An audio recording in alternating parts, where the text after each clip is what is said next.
رب اشرح لي صدري ويسر لي امري واحلل عقدة من لساني يفقهوا قولي رب زدني علما وارزقني عملا سبحانك لا علم لنا الا ما علمتنا انك انت العليم الحكيم.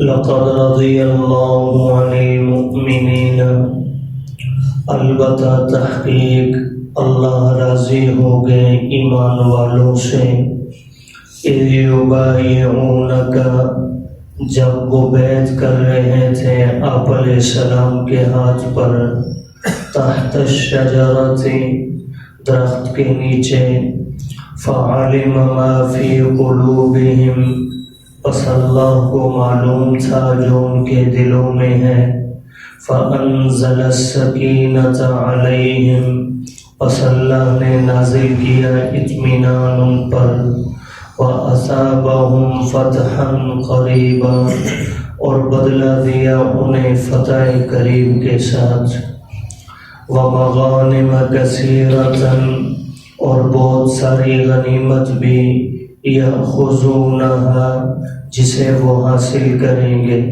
وَكَانَ اللَّهُ عَزِيزًا حَكِيمًا اور اللہ تعالی زبردست حکمت والے ہیں.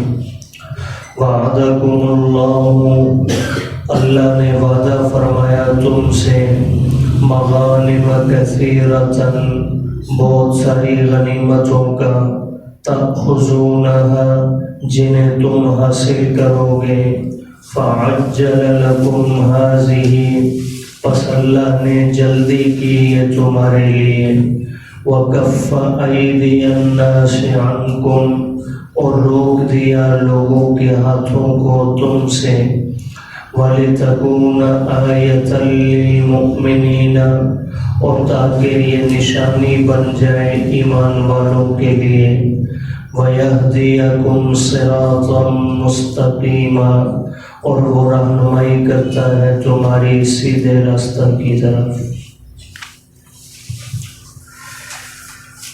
سورہ فتح کا تیسرا رکوع شروع ہو چکا ہے.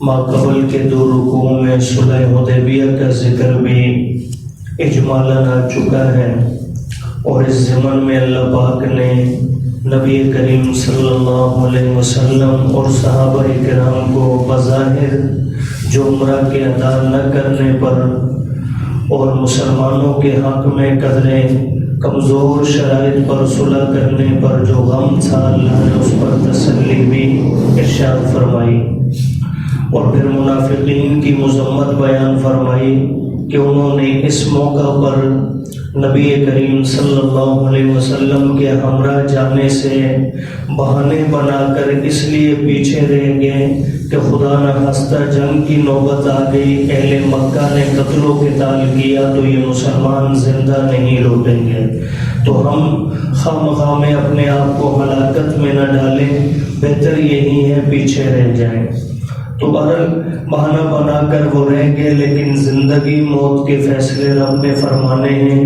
مسلمان بخیر و عافیت اگرچہ عمرہ تو ادا نہ کر سکے، لیکن صلح حدیبیہ کی صورت میں فتح مبین کا وعدہ لے کر اللہ کے پاس سے لوٹے اور مدینہ میں واپس آ گئے. اب اللہ نے اسی سفر کے دوران مسلمانوں کی تسلی کے لیے جہاں اپنے چند الفاظ بھی نازل فرمائے، وہیں پر مسلمانوں کو دو فتحوں کی خوشخبری مزید سنائی. ایک فتح غزوہ خیبر کی صورت میں تھی کہ خیبر فتح ہوگا، اور آج کی آیات میں آ رہا ہے اللہ نے یہاں صاف اشارہ فرما دیا تھا کہ جنگ کی نوبت نہیں آئے گی، صرف تم نکلو گے، وہ سب کچھ اپنا تمہارے حوالہ کر کے وہ خیبر کی بستی چھوڑ جائیں گے. اور دوسری فتح اس کے بعد اگلی آیات میں انشاءاللہ اس کا ذکر آ رہا ہے، اس میں فتح مکہ بھی ہے اور دوسری فتوحات بھی ہیں. تو بہرحال اس موقع پر صلح حدیبیہ کی جو شرائطیں ہوئی وہ تو بعد میں ہوئی. اس سے پہلے جو معاملہ پیش آیا حدیبیہ کے مقام پر پہنچ کر آپ علیہ الصلوۃ والسلام کو خبر تو پہلے ہی مل چکی تھی کہ مکہ والے اجازت نہیں دے رہے، لیکن حدیبیہ کے مقام پر پہنچ کر یہ بات بالکل صاف ہو گئی جب ان کی طرف سے بھی قاصد آئے اور انہوں نے آ کر صاف بتلا دیا کہ اس سال آپ کو عمرہ کرنے کی اجازت نہیں۔ اور ادھر سے آپ علیہ الصلوۃ والسلام نے بھی ابتداءً سیدنا عمر رضی اللہ تعالی عنہ کو اپنا قاصد بنا کر روانہ کرنا آپ نے چاہا، لیکن حضرت عمر نے خود عذر پیش کیا کہ اللہ کے حبیب آپ جانتے ہیں کہ مکہ والوں سے میری سخت عداوت ہے اور وہاں میرے لیے ہمدردیاں بھی موجود نہیں ہیں، ایسی حالت میں میں تنہا جاؤں گا تو میرے لیے بھی مسئلہ ہے اور ظاہر بات ہے یہ اسلام کے لیے بھی مسئلہ ہے۔ تو میری رائے یہ ہے اگر آپ مناسب سمجھیں تو حضرت عثمان کو بھیج دیں کہ ان کے تعلقات بھی اہل مکہ سے اچھے ہیں اور وہاں ان کے رشتہ دار اقارب بھی موجود ہیں جو ان کے لیے ظاہر باتیں پناہ بن جائیں گے۔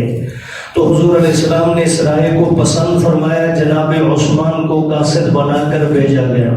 انہوں نے جا کر ان سے مذاکرات کیے تو مشرکین مکہ نے ایک بات تو ان سے یہ فرمائی کہ عثمان تم چاہو تمہارا راستہ نہیں روکتے، تم عمرہ بھی کر لو اور صفا مروہ کی سعی کرنے کے بعد تم واپس چلے جاؤ، لیکن مسلمانوں کو اور تمہارے پیغمبر کو اس سال ہم اجازت نہیں دے سکتے۔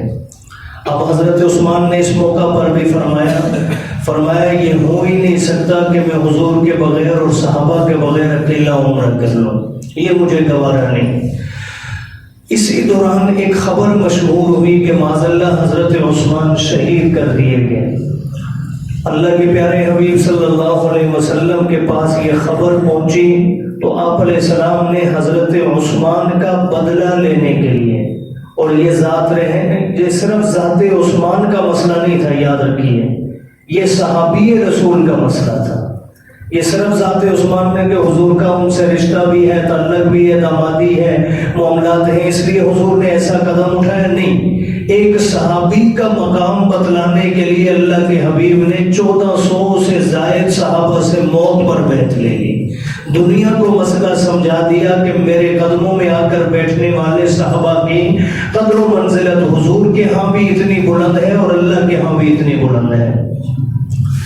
اب جیسے ہی ان کے قتل کی خبر مشہور ہوئی تو آپ علیہ السلام نے صحابہ سے بیعت لی۔ اب بیعت لینے کے بعد صحابہ کرام نے آگے انشاءاللہ میں روایات ذکر کر رہا ہوں کہ تمام کے تمام جو صحابہ تھے، جو اہل ایمان تھے، سب نے بیعت کر لی اور موت کو قبول کرنے کو تیار ہو گئے۔ آپ علیہ السلام نے ان کی شان کے اندر متعدد روایات میں ارشادات فرمائے۔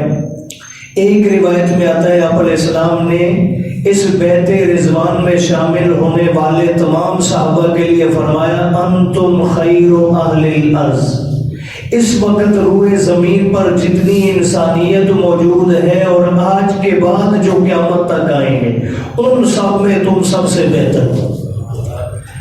ویسے بھی یہ ذہن میں رہے کہ آپ علیہ الصلوۃ والسلام ساری مخلوقات سے اعلیٰ، حضور کے بعد انبیاء کی ذات سب سے اعلیٰ ہے، لیکن باقی لوگوں کے اندر امتوں میں حضور کی امت سب سے اعلیٰ ہے، اور اس میں سب سے اعلیٰ صحابہ کرام کی جماعت ہے، اور صحابہ میں سب سے اعلیٰ درجہ غزوہ بدر میں شریک ہونے والوں کا ہے۔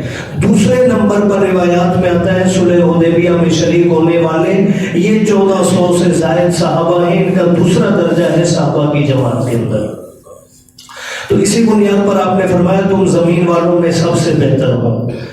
ایک اور حدیث مبارکہ میں آپ علیہ السلام نے فرمایا کہ جس نے درخت کے نیچے، چونکہ وہاں بیری کا درخت تھا جن کے نیچے آپ علیہ السلام نے قیام فرمایا اور وہیں پر آپ علیہ السلام نے بیعت لی، کیکر کا درخت کہہ لیں یا بیری کا درخت، تو بہرحال اس درخت کے نیچے آپ علیہ السلام نے بیعت فرمائی، تو فرمایا جس نے اس درخت کے نیچے بیعت کی ہے سب پر اللہ نے جنت کو واجب کر دیا ہے، کوئی بھی ان میں سے جہنم میں نہیں جائے گا۔ اب حضور علیہ السلام نے اندازن تو نہیں فرمایا ما ينطق عن الهوى ان هو الا وحی یوحی، بذریعہ وہی آپ فرما رہے ہیں، اللہ کی ذات کو معلوم تھا کہ یہ شخص سارے ایمان پر دنیا سے پردہ کریں گے، اس لیے فرمایا ان سب پر جنت واجب۔ ایک روایت مبارکہ کے اندر آتا ہے آپ نے فرمایا جس نے بیعت کی سب کے سب جنت میں جائیں گے سوائے اس شخص کے اس موقع پر جو موجود تھا لیکن جس نے بیعت نہیں کی. اس کا نام بھی غالباً بعض روایات میں جد ابن قیس آتا ہے. جد ابن قیس انصاری یہ شخص منافق تھا. آپ علیہ السلام نے اس کی وضاحت فرمائی سوائے سرخ اونٹ والے کے وہ اس موقع پر جو ہے جو موجود ہے لیکن یہ جنت میں نہیں جائے گا. اور یاد رہے اس شخص نے حضور کے ہاتھ پر بیعت نہیں کی تھی.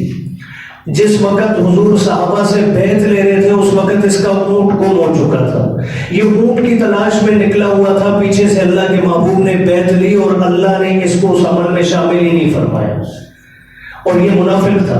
جد ابن قیس انصاری یہ منافقین میں سے تھا. یہ ایک شخص تھا صرف, باقی کوئی بھی اس موقع پہ نہیں آیا تھا منافقین میں سے. تو اس کے متعلق بھی آپ نے استثناء فرما دیا. فرمایا باقی سارے جنت میں جائیں گے سوائے ایک سرخ اونٹ والے کے, یہ جنت میں نہیں جائے گا. اسے اللہ نے توبہ کی توفیق بھی نہیں عطا فرمائی.